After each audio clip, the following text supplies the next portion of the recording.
been discussing a message series na may kinalaman sa pagiging born again. Dahil marami nang naitawag sa atin, maraming tinatawag sa atin na bahagi na ganitong klaseng pananampalataya. We are called generally as Christians. We are called as evangelical Christians. Pero especially during the 80s, naging kasanayan na, especially dito sa Pilipinas, na ang tawag sa atin, nakasali sa ganitong pananampalataya, ay born again Christian. And I would have to say, personally, dahil yan nga ang aking nakasanayan, yan din ang aking kinalakihan, at biblical din naman yan, na mas prefer ko yun pag may nagtatanong din sa akin, saan po kayo nagpapastor? Ano po yung pinagpapastoran nyo? Ang sinasabi ko, ako po'y born again. Born again Christian Church yung aming church, at ako'y isang born again Christian pastor. Dahil bukod sa nakalakihan ko yun, nakasanayan ko yun, biblical yun eh. Nasa Bible yun na sinabing, you must be born again.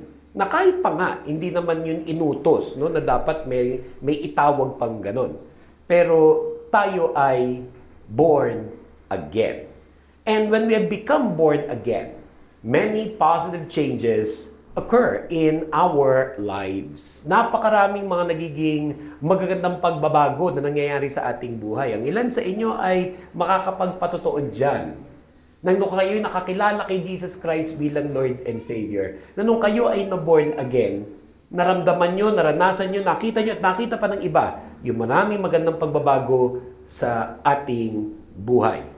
Including that now, and hopefully, we are, among many things, more loving o mas mapagmahal. Dahil sabi sa atin sa Biblia sa Hebrews chapter 13, verse 1 to 3, and I read, "Keep on loving one another as brothers and sisters. Do not forget to show hospitality to strangers. For by so doing, some people have shown hospitality to angels without knowing it. Continue to remember those in prison as if you were together with them in prison, and those who are mistreated as if you yourselves were suffering." Yes, when we have become born again, you and I are now different, and hopefully more loving. And this is the focus of our message for today, na naniniwala akong napapanahon din. Dahil sa mga nagaganap dito sa Pilipinas at sa buong mundo, nawa ikapulutan natin ang aral ng ating mensaheng pinamagtampo nating How Born Again Christians Treat People. How Born Again Christians Treat People. Minsan pa po tayo buko, umikit, manalangin sa Panginoon. Let us commit to the Lord the study of His Word. Aming Diyos at aming Ama, muli po kami lumalapit sa inyo sa oras na ito, sa araw na ito, upang magpuri at sumamba.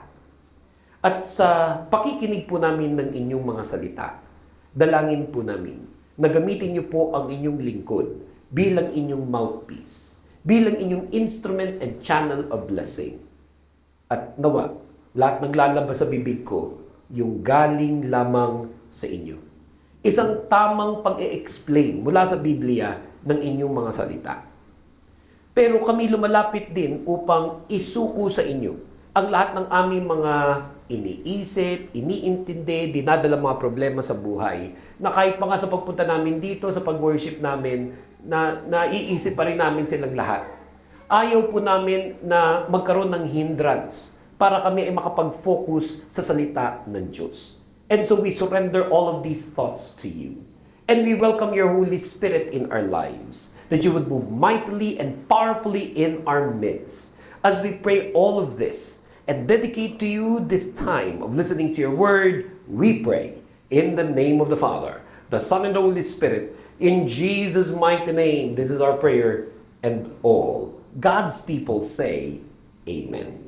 How born again Christians treat people. O paano ba dapat yung isang born again Christian nagtitreat sa iba't ibang mga tao? Whether in person, face to face, o kahit halimbawa hindi natin sila kasama ngayon kung sila'y pinag-uusapan natin, at lalong-lalo na sa social media. Dahil sa pagkakaroon na ngayon niyang social media, halos araw-araw, minsan nga minuminuto, oras-oras, may mga nakakatagpo tayong mga tao. Kilala natin, hindi natin kilala. How should born-again Christians treat people? At mula po dyan sa verses na ating binasa today, may ilan po tayong mga nakita dyan na mga magandang paalala sa ating lahat, na mga born-again. Unang-una, how we treat as born-again Christians, yung mga nasa simbahan. How born-again Christians treat those in the church. Yung mga nakikilala natin, nakakasama natin dahil sa simbahan. Mga nami-meet natin, nakikilala natin dahil sa Christian ministry. How should we treat these people? Na later, nakakabanding pa natin sa mga activities, nakakasama natin sa mga conferences, nakakasama natin nagsiserve, o di kaya simpleng nakakatabi lang natin sa mga upuan pag tayo ay dumadalo sa worship service. How should we treat each other, people who are inside the church? Ang lino ng sinabi dyan sa Hebrews chapter 13 verse 1. Keep on loving one another as brothers and sisters. Keep on loving one another as brothers and sisters. In fact, madalas nating naririnig ito na yung church ay nagiging spiritual family natin. Nagiging second family natin. Tinuturing natin ang isa't isa na pag tayo magkakasama na sa church, magkakasama sa ministry as brothers and sisters in the Lord. Practicein nyo nga lang at tawagin ninyo yung mga katabi na, "Hi brother." Tawagin nyo yung katabi, "Hi sister." Pati yung nasa likod, nasa kanan.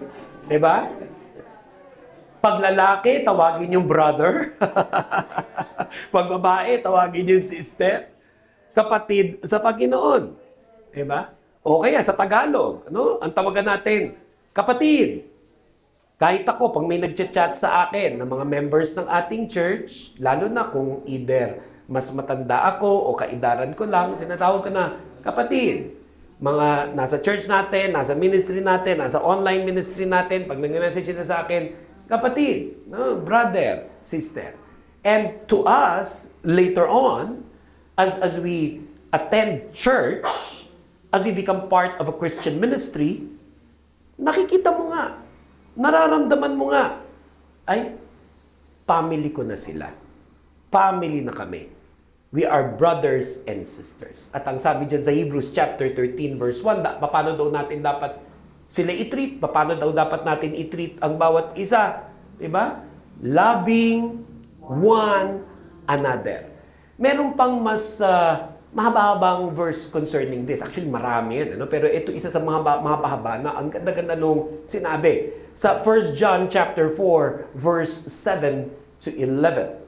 In 1 John chapter 4, verse 7 to 12, rather, it says, "Dear friends, let us love one another.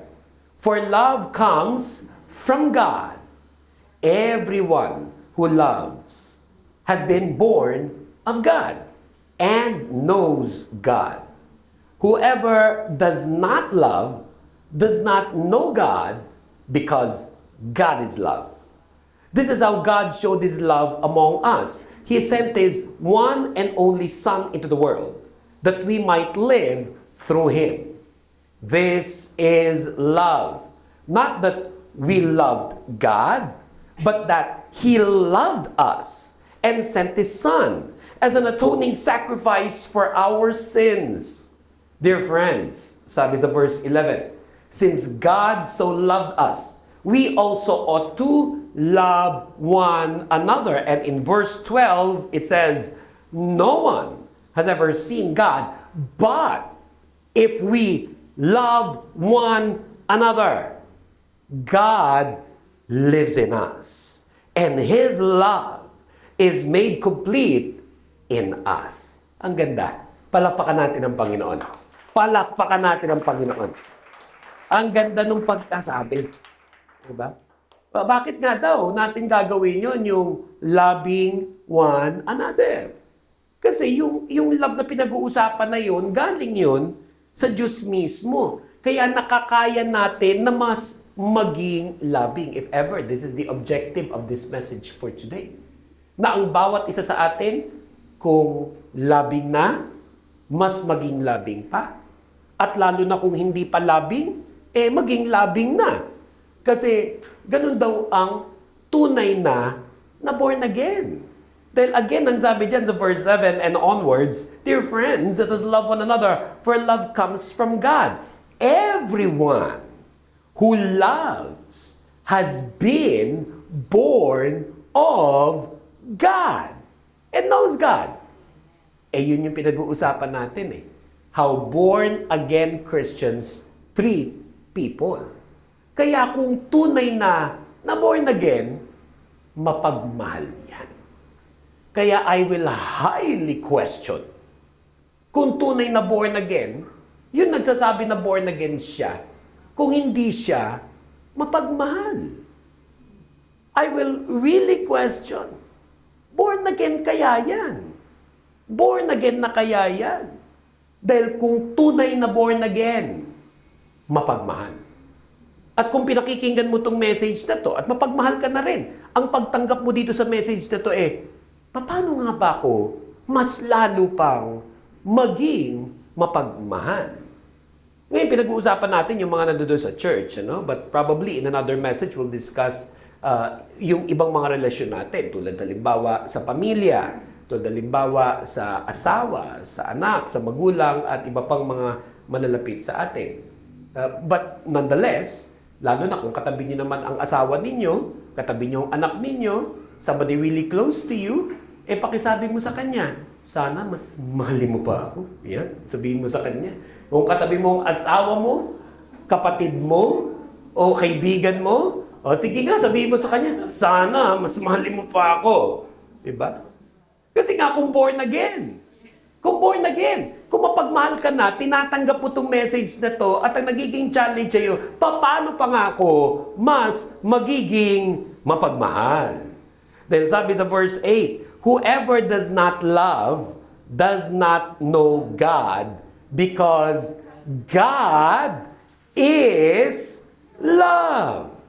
At lininaw palalo dun sa mga sumusunod na verses yung ibig sabihin nung God is love. At bakit ganun ka-importante sa atin yung pagiging born again? Dahil sabi sa verse 9, "This is how God showed His love among us. He sent His one and only Son," si Jesus yun, "into this world, that we might live through Him." Kaya kung sinasabing mas nagiging mapagmahal na tayo, yun yung ibig sabihin, we're living through Him. Ang bawat tao may free will kung paano nila gustong gawin ang buhay nila. Ang bawat tao pwedeng magdesisyon kung paano magiging diskarte nila. Hindi mo pwede mapipilit, lalo na love. Ewan ko kung meron sa inyo na minsan nang nakiusap. Pwede mo ba ako mahalin? Magkano ba ang pag-ibig mo?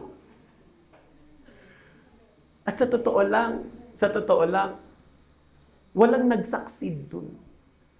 Yung kinailangang makiusap, yung kailangang lumimos. Mga title ng pelikula noong 1980s yun Palimos ng pag-ibig. Magkano ba ang pag-ibig mo? Mga title ng Seiko Films noong araw yan Pero lahat nung nagbigkas nun, pwede mo ba akong mahalin? Palimos ng pag-ibig. Bibiling ko pag-ibig. Walang nag-succeed dun. Kasi ang bawat tao may free will kung paano niya patitibukin ang puso niya. Yung iba nga minsan naaawa na dun sa nakikiusap sa kanya. Diba? Di sinagot na rin niya. Kasi nga nakikiusap. hindi mo ba ako pwedeng mahalin? At ang sagot niya, kung natuturuan lang ang puso.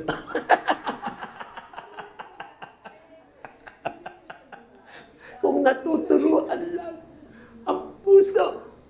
Daming kinita ni Sharon Cuneta dyan, ni Maricel Soriano, ni Nora Honor, yung mga linyang yan. Pero yes, di ba? Meron tayong mga dahilan ba't tayo nagmamahal o umiibig. Pero yung bakit tayo ngayon bilang born-again Christians, we can love one another as brothers and sisters in the Lord. Nagagawa natin yan dahil tayo mismo, pinarana sa atin ni Jesus Christ yung love niya.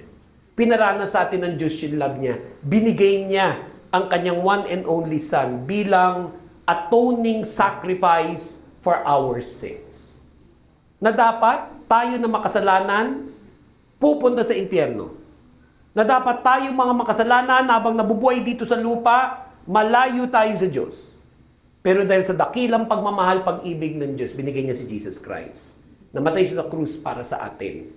At na-born again ka upang maunawaan yung ibig sabihin niyan at maramdaman yung pag-ibig niya sa iyong buhay araw-araw.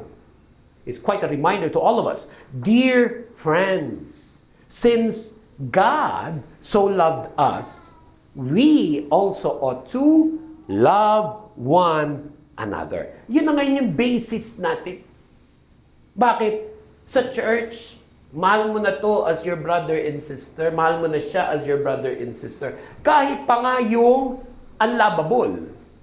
And that we will be discussing in our next point. Kasi, syempre, kahit sa church, kahit sa ministry, may mga lovable, likable, may mga hindi masyado lovable, hindi masyado nakakatuwa. Pero nandiyan na sila. At dahil nandiyan na sila, sige na, mamahalin ko na rin ito. Bakit? Ako nga, minahal din ako ni Lord eh. At kung ako kaya mahalin ng Panginoon, yung love niya, yun ang panggagalingan ng love ko dun sa unlovable. Yun ang panggagalingan ng love ko dun sa mga mahirap mahalin. And in verse 12, and this is one very powerful aspect of this verse as well. No one has ever seen God.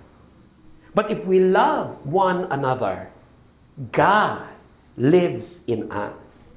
And His love is made complete in us. Yesterday, bago ko pumunta dito, bago ko bumalik dito sa Cavite, I was in Pampanga. I had lunch with my high school classmates, yung mga tumulong sa atin para makuha yung venue dun sa Bacolor, Pampanga.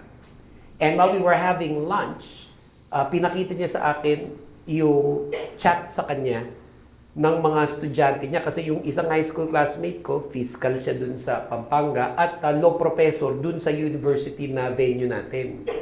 So, may mga estudyante siya na in-encourage niya na umattend dun sa gawain natin. Ang marami dun, hindi mga mananampalataya. Pero I give glory to God dun sa nabasa ko dun sa chat, sa testimony.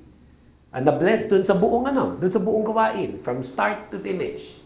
Kasama na yung mga nagsasayawan. Yung mga napakinggang word of God. Pero isa sa naging very evident sa kanila, yung may portion doon na pinatayo ko yung mga pastor at mga bishop at request ko sila na i-lay hands nila, ipag-pray nila isa-isa yung mga bata. Kilala man nila o hindi. And then later, yakapin sila. At yung mga estudyante niya, yun ang isa sa mga nagmarka sa kanila. Na naramdaman nila yung kapayapaan, naramdaman nila yung presensya ng Diyos, naramdaman nila yung pag-ibig ng Diyos. At ito yung dahilan. Yung sinasabi dyan sa 1 John chapter 4 verse 12. Sabi dun sa verse 12, no one has ever seen God. Hanggat hindi tayo namamatay at pupunta sa langit, hindi pa natin talaga masasabi na I've seen the Lord in a heavenly and divine way. Because this physical body, as it remains in this sinful world, will never be able to overcome the holiness and glory of our God. Kinakailangan either mamatay ka muna at doon sa langit mo maranasan yung ibig sabihin ng I've seen the Lord, or nangyari yung tinatawag na second coming, yung glorification of our bodies, na mapapalitan na itong physical sinful body, and our bodies would truly be glorified that it can withstand the glory and holiness of God. But until then, isa sa paraan, habang nandito tayo sa lupa, kung paano ang bawat isa sa atin ay pwedeng masabi, nararamdaman ko yung presence ng Lord. Nakikita ko yung presensya ng Diyos. Nararamdaman ko yung presensya ng Diyos. When we, as brothers and sisters in Christ, obey the command of the Lord to love one another. Yung pag tayo ay nagmamahalan bilang magkakapatid sa Panginoon, doon mo talagang masasabi na, I can feel the presence of God. For again, it says in verse 12, no one has ever seen God, but if we love one another, God lives in us, and His love is made complete in us. Kaya, pag-practicean lang natin, but with all sincerity and from the bottom of your heart. Pakisabi nyo sa lahat ng pwede nyo sabihan na katabi ninyo, I love you with the love of the Lord. O may kasamang yakap pa. May kasamang yakap pa, I love you with the love of the Lord. Diba? Sabihin niyo yan sa mga katabi niyo, may kasamang yakap pa, I love you with the love of the Lord. Palakpakan natin ang Panginoon. Praise the Lord. The best clap offering that we could give to Jesus Christ. Amen. Next. Sabi rin sa atin dyan, sa Hebrews, yung paano yung born-again Christian towards strangers. Kanina, yung pinag-uusapan natin, yung mga kilala natin, especially sa church. Pero pag born-again Christian, makikita mo rin yung pinagkaiba dahil paano siya towards strangers. Hebrews chapter 13 verse 2 says, do not forget to show hospitality to strangers. For by so doing, some people have shown hospitality to angels without knowing it. May ilang bagay akong gustong bagitin tungkol dito. Unang-una, yung ating hospitality towards strangers sa church. Pangalawa, yung hospitality natin to strangers na ating na-encounter every day of our lives.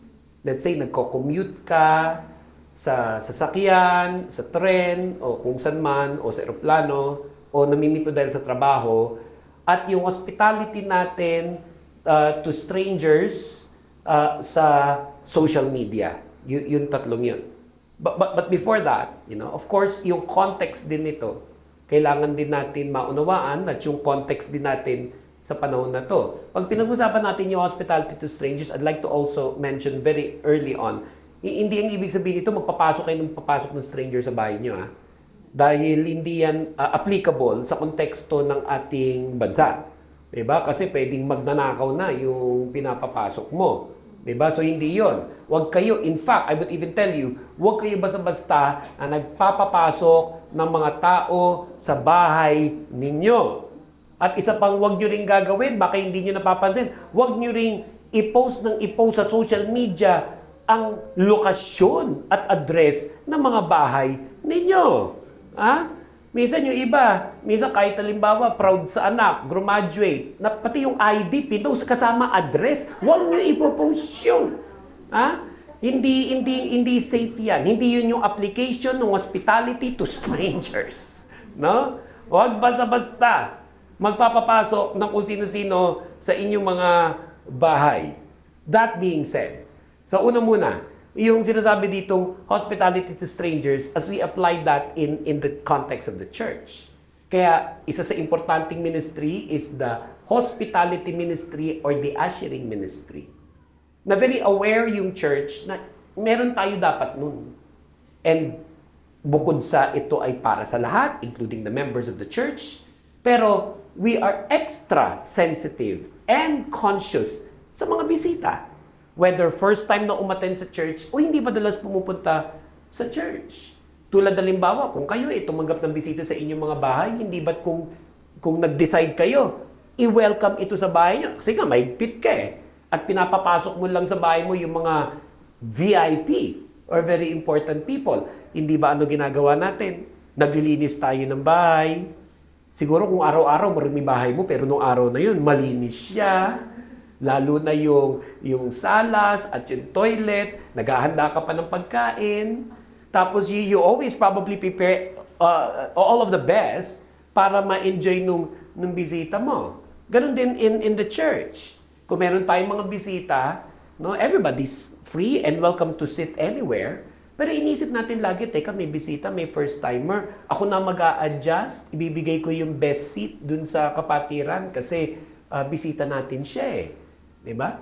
So, again, yung hospitality to strangers, yung ushering ministry, it should be for all. Pero pag may first-timer, pag may bisita, kahit pa nga believer na yan, at lalo pa kung unbeliever, iniisip natin, paano tong taong to, maramdaman niya na pag pumasok siya dito sa ating simbahan, pumasok siya dito sa ating tirahan, maramdaman ng taong yun na welcome siya sa church.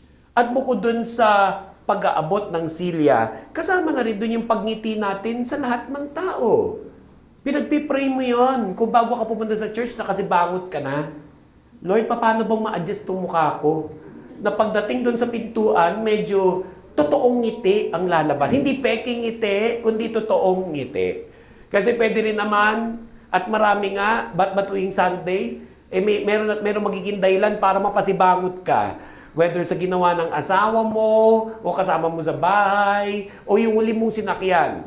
Pero dapat pagdating sa pintuan, pag-pray mo na, Lord, bigay mo sa akin yung pinakamagandang smile. At pagpasok mo, yun ang iyong ginagawa. Pinaparamdam mo sa iyong ngiti, sa iyong body language. Lalong-lalo na kung ikaw na yung mas matagal, na dun sa lahat ng mga dumadating, welcome po kayo sa church namin. Welcome po kayo sa church na ito. So, diretso na natin. Practicing nga natin yan. Bigyan nyo nga ang inyong katabi ng isang napakagandang smile. Yung sinasabi lang, close-up smile, Pepsodent smile, Happy Toothpaste smile, Colgate smile. At kung ano pang toothpaste ang ginagamit ninyo. Diba? At pakisabi nyo sa inyong mga katabi ng nganitian ninyo, lalo na kung hindi nyo masyado kilala yan, sabihin nyo, welcome na welcome ka dito, ha? O sige, sabihan ninyo, ngitian nyo yung mga nasa likod, sa harap, sa gilid. Sabihan ninyo, ngitian ninyo. Welcome na welcome kayo dito, ha? Amen? Amen? Palakpakan natin si Lord. Give the Lord a clap offering for that. Kaya, sa totoo lang, bawal ang suplado sa born again. Isa yun sa mga binabago ng Lord. Pag born again na, how we treat other people. Kung dati suplado, kung dati suplada, hindi na ngayon. Kung dati laging nakataas ang kilay, pinapaahit mo na yan. Pinapalagyan ng pencil. Diba? Para bumaba. Kasi nakataas talaga eh. Kahit anong effort, nakataas. Di ahitin na lang at drawingan sa baba para nakababa.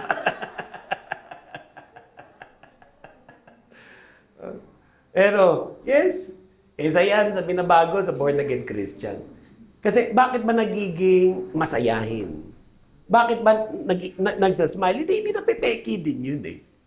Kasi yung nanggagaling sa puso, sa ginagawa ng Lord sa buhay ng tao, nag-overflow.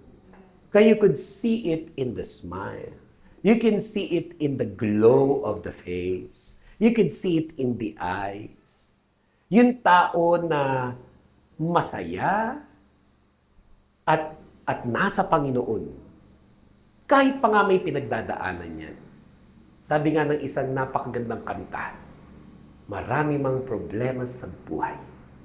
Marami mang daladala sa bawat araw. Hindi pa rin ito pipigil sa akin upang ako ay kumanta at sumayaw. Alam niyo ba yung kantang yan? Maganda yung kantang yan.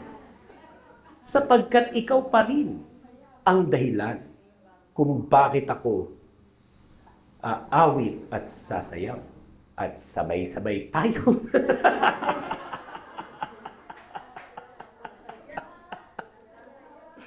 Sasayaw ako sa tugtog na ito. Sasayaw ako at ibibigay todo. Sasayaw ako kahit sa buong mundo. Sasayaw ako para sa iyo. pakiabangan po sa Spotify, sa Apple Music at sa YouTube Music next month. Pero bakit nga nakakasayaw, nakakakanta, at nakakasmile kahit pa nga may pinagdadaanan sa buhay pagdating dun sa church? O kaya pag umarap nga sa mga strangers kasi nasa sayo ang Panginoon. Nasa sayo ang Panginoon. Kaya, halimbawa, no? Besides within the church, pangalawa, yung hospitality natin towards strangers that we meet every now and then. Whether it's nakakasabay mo sa commute, o di kaya sa trabaho, namimit mo, sa negosyo, o pag nagpapaparlor ka, noong isang araw, yung isang kasamaan ko, sinamahan ko magpagupit. Ako na may hindi pa kailangan magpagupit. Hindi pa masyado mahaba Sabi ko, mag-antay lang ako dito. Sabi ko, pwede magawa dito sa parlor na to. So, nagpa-puts pa ako. Ayoko nagpapamanicure, nagpapapedicure. Isang trivia sa akin yan na gusto ko malaman nyo just in case alokin ninyo ko. Dahil lahat ng nag-manicure sa akin at nag-pedicure sa akin, walang nagwagi. Lahat sila murderer. Wala talaga. Wala nung bata ako hanggang pagtanda. Tapos this same parlor na to, kung saan sinamahan ko yung kasama natin para magpagupit. Natandaan ko parang nito lang February yan nung bumalik din ako sa Pilipinas Pinilit ako kasi nga ganun din. Magpapagupit siya tapos mag-aantay lang. Sabi ko, hindi, puts pa lang. Napilit ako. Ang sabi ko sa kanya, wala pa nagtagumpay sa akin sa lahat na may murder. Ang sagot sa akin, subukan niyo po ako. Oh, may ganun. Ang mali ko lang, sana kung, di ba, yung, pag halimbawa, hindi na murder, may dagdag kang 1,000 pesos. Pero pag na-murder, 10,000 ang sisingilin ko sa'yo. Diba? Sa gagawin mo sa pako.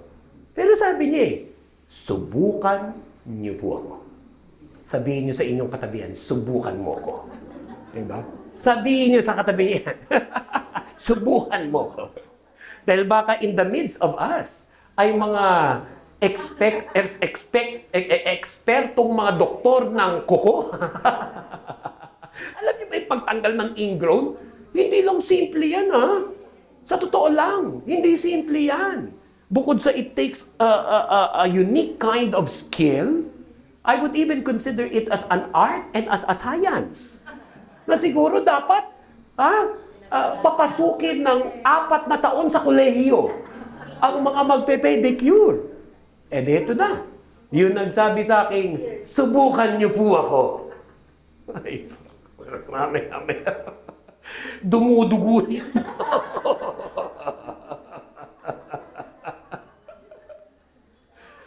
Unti-unti ko nag-aramdaman na naghihiwalay na yung kaluluwa ko sa katawan ko.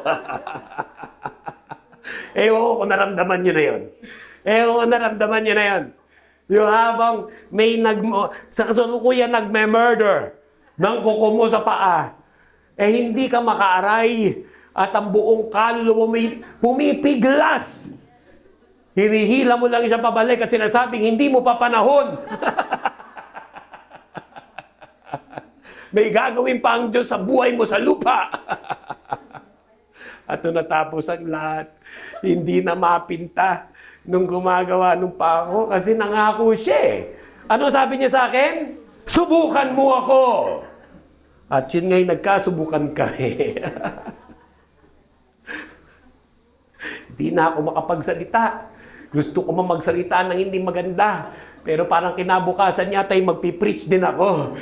Kaya wala akong choice. Kundi titigan na lang siya at yung kuko ko ng masama. Habang ito'y dumudugo. Kung ano-ano na ang nataranta na siya. At syempre, ano ba ang ginagamit ng mga pedicurista sa ganyan? Yung mahiwagang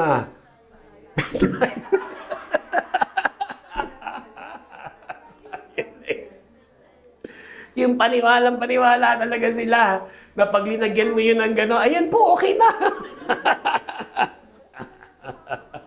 Ilang araw ko yata ininda yun. At sinumpa ko sa sarili ko, never again. Hanggat hindi pinakikita sa akin nung nagpe-pedicure, paumanin po sa mga nagpe-pedicure dito na kayo ay nakapagtapos ng 4 na taon ng biology at 4 na taon ng Doctor of Medicine.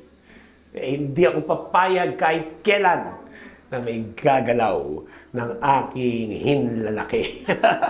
Ano ito na yun? Habang ito ulit. Nagpagupit yung kasama natin. Ay ko, papaputs pa. Di kinukulit na naman ako, sabi, papedicure ba? Hindi. Ay ko, hindi. Bakit po? Dito huling na murder, yung pa ako. Kaya hayaan nyo nang magpapaputs pa lang. Yung huling papaputs pa ko, wala namang iba kong katabi. By the way, ang title ng message ito sa bagong dating lang, How to have proper pedicure. Sabi nung bagong dating, ano ba yung message? Papunta na tayo sa exciting part. At ang kinalaman nito dun sa message natin. Yung huling nagpa-pedicure ako, na yun na-murder pa ako, wala akong katabi, ako lang mag-isa. Walang tao dun sa parlor. Kasi may isang parlor na doon kami dapat pupunta, punong-puno ng tao. Mag-aantay ka na matagal, hindi pwede. Kaso yun yung mali.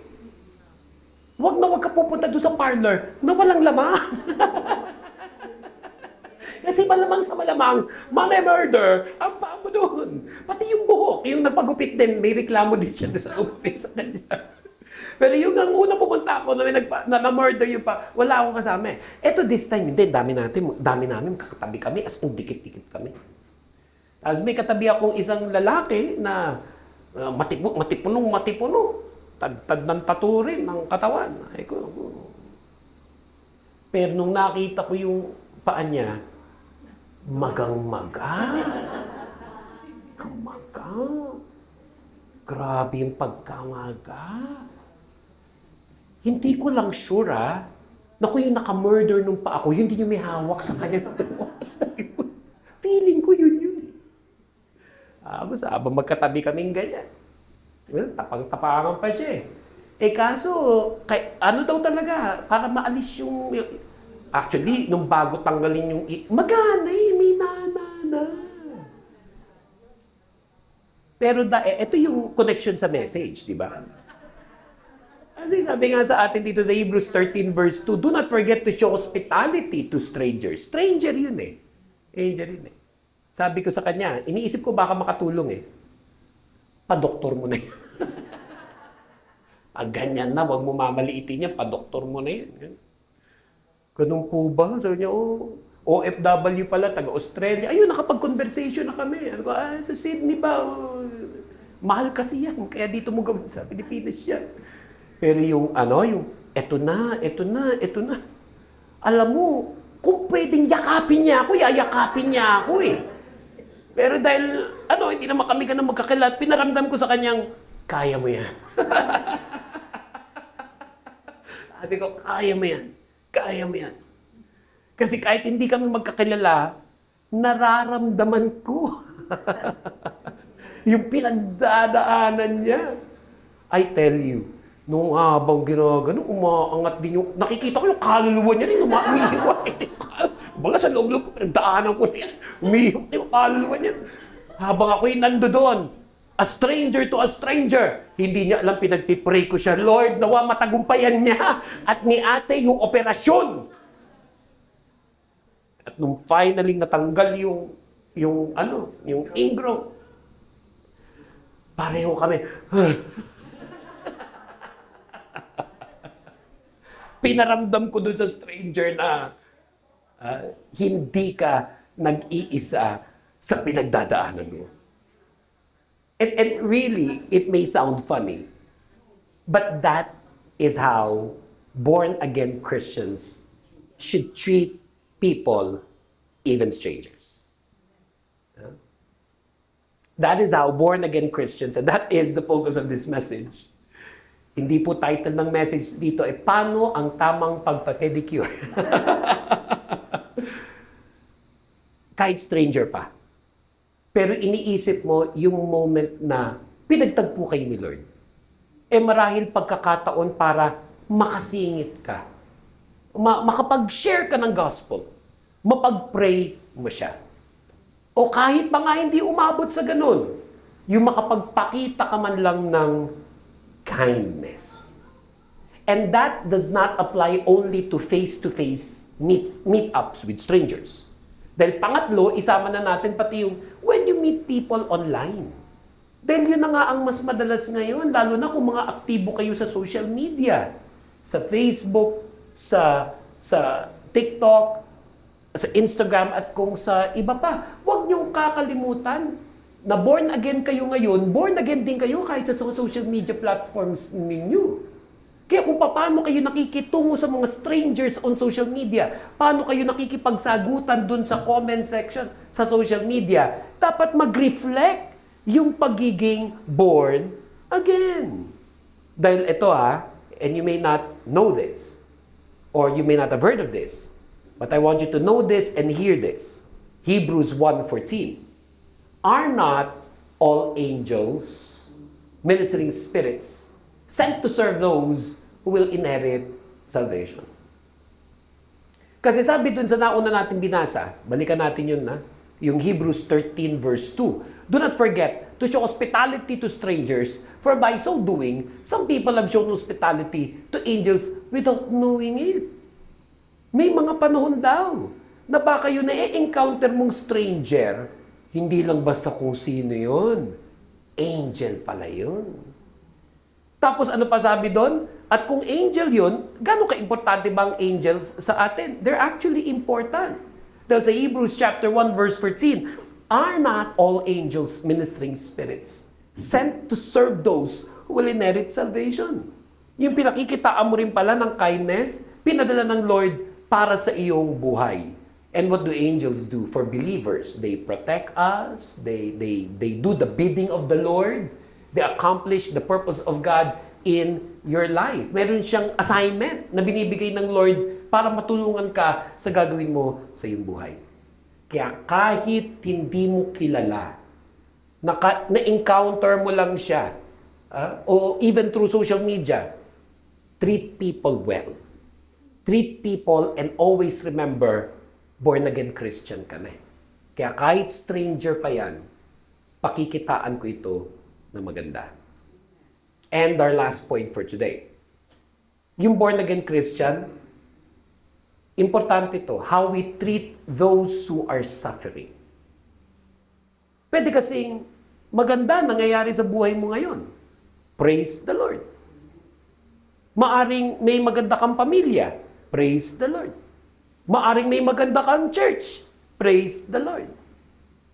But we cannot be selfish because we do not live alone in this world. We are one big village. Whether yung mga strangers that we do not know, or this entire country, or even this entire planet.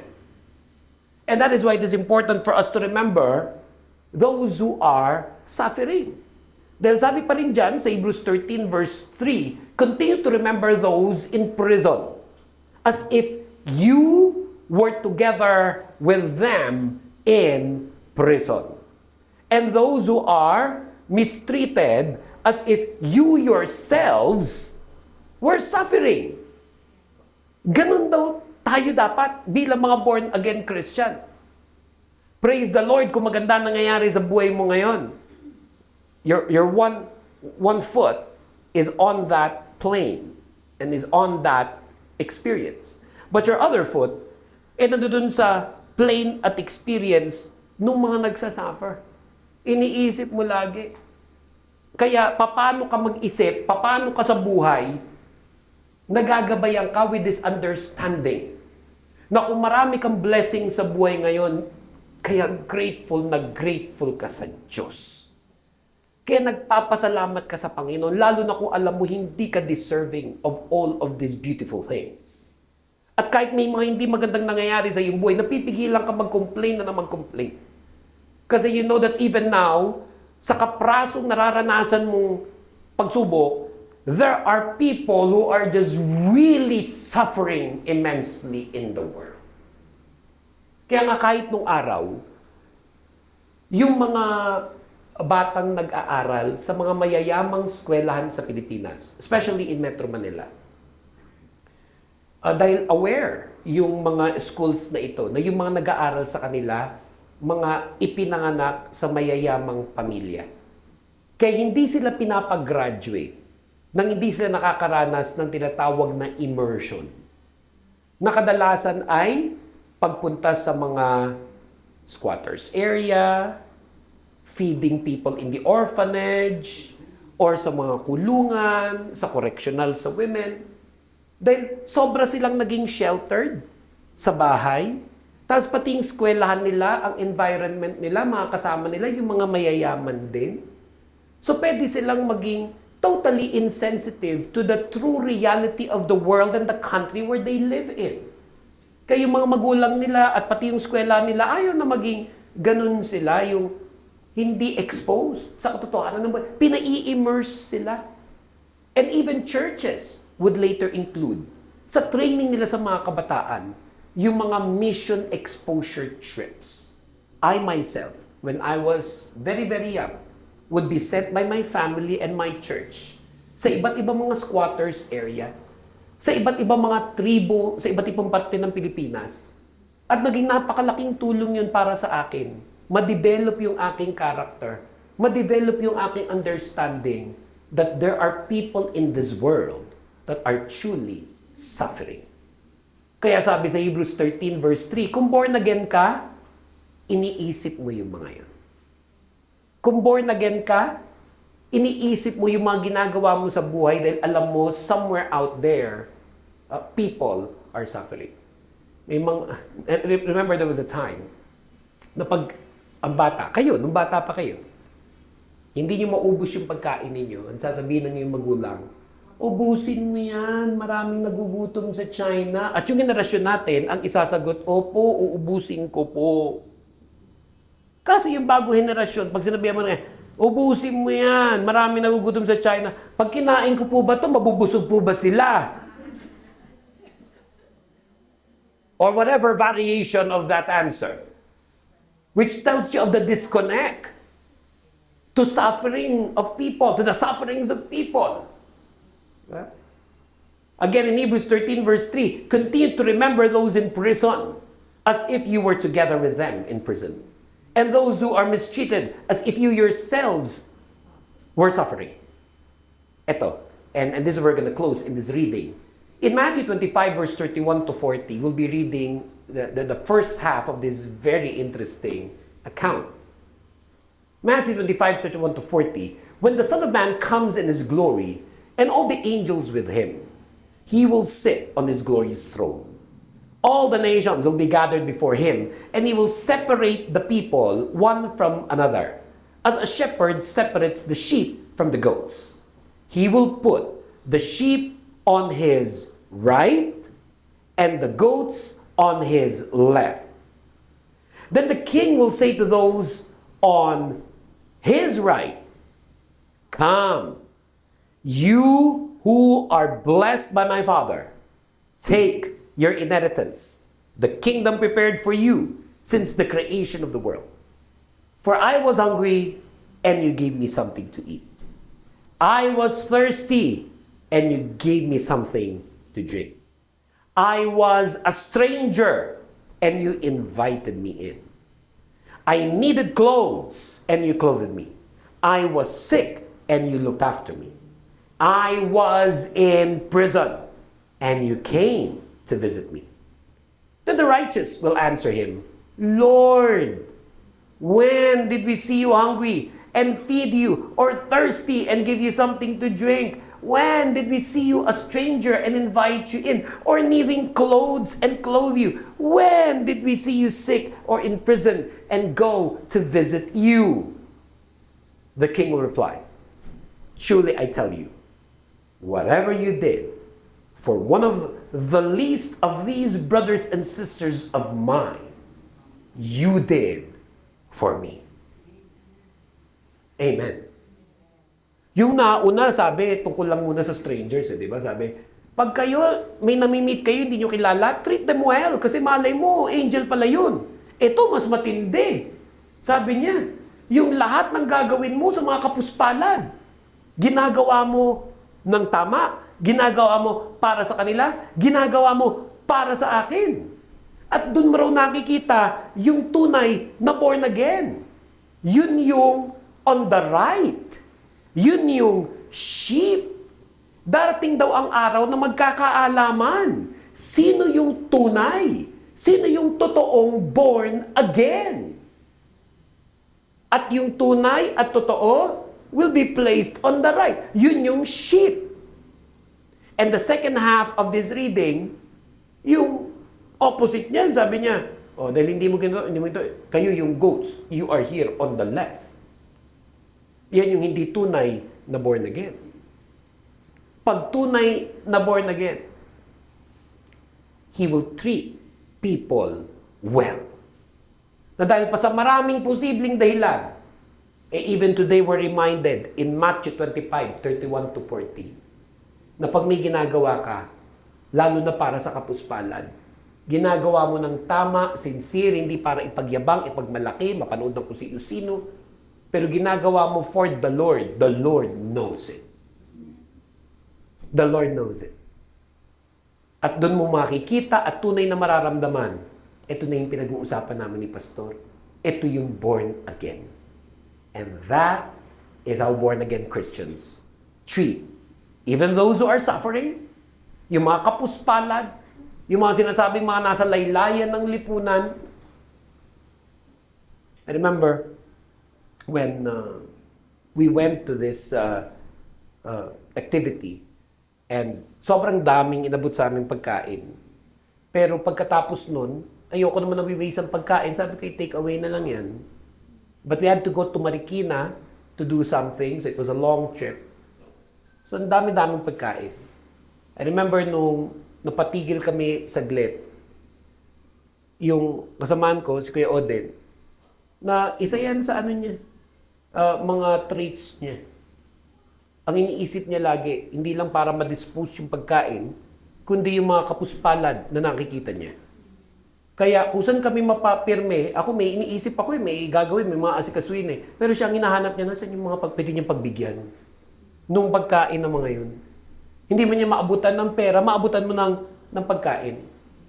And I was reminded of that simple act of kindness that we should always do. That all of us born-again Christians should always be. And even during this time of great crisis in our country, na yung bansa natin patuloy na nararanasan ngayon ang matinding crisis in every way. Ito yung panahon na yung born-again Christian must rise up. At makita na dahil born again, we treat people differently. We treat people well. And we can treat others better. Kahit pa nga, yung hindi pareho ng ating politics, hindi pareho ng ating relihiyon, hindi pareho ng ating opinyon at estado sa buhay, lalo na pag hindi natin katulad, dapat nakikita ang pagka-born again natin sa kanila. Na sila mismo magsasabi, iba pala talaga yung tunay na born again. Mabubuting tao sila. Mapagmahal sila. We can love because He first loved us. Knowing all of these things, this is the challenge for us for today's message. Treat other people better. Maging hamon ito sa ating lahat bilang born-again Christians. Whether it be through your speech, sa iyong pakikitungo, at pati sa pagpo-post mo online, pagsagot sa mga tao, sa mga comments sa iyo online, as born-again Christians. Mas lalo tayo maging loving, treat other people better. Pakilabas nyo ang inyong mga cellphones, pakipicture nyo ang slide na ito, paki-zoom ninyo, and then later paki-post ninyo sa inyong social media accounts at lagyan nyo ng hashtag Rise Up Church, hashtag para sa akin ito. Repeat after me and say these words, treat other people better. Can you say it again? Treat other people better. And say it one more time, treat other people better. Minsan pa tayo muko, pumikit, manalangin sa Panginoon. Aming Diyos at aming Ama, salamat po sa mensaheng napakinggan po namin sa araw na ito.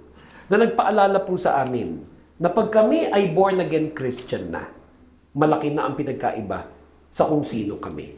Lalo na sa aming pakikitungo sa aming kapwa. But we're also reminded through this message and even rebuked and corrected that sometimes that is not always the case. At merong mga panahon na instead of treating people better, Lord, naging katisuran pa kami dahil sa mga iba't ibang mga dahilan.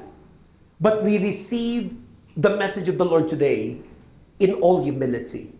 At tinatanggap namin ito na mensahe ng Diyos para sa amin. Teach us to treat other people better. At habang tayo nakapikit at nakayuko, nais ko pong ipanalangin ang bawat isang naririto. As all heads are bowed down and all eyes are closed, can I kindly ask you to lift both of your hands to the Lord? Pakitaas po natin ang dalawang kamay natin sa Panginoon.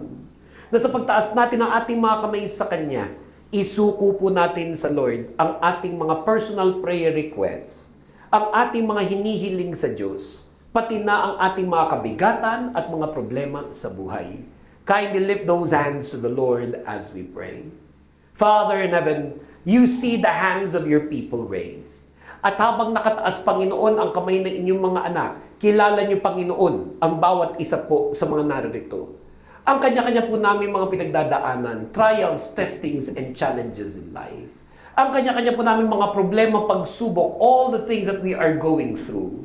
Father God in heaven, more than anyone, you see these hands. You see our hearts. You see everything. And we lift them to you, Lord. And we're believing that even in Jesus' name, naririto kayo, Panginoon. Hinihipo ang bawat isa po sa amin. No one has ever seen God. But as we learn to love one another, you promise this in your word. You are here with us. We are complete because of you. And may your people experience today the love of God.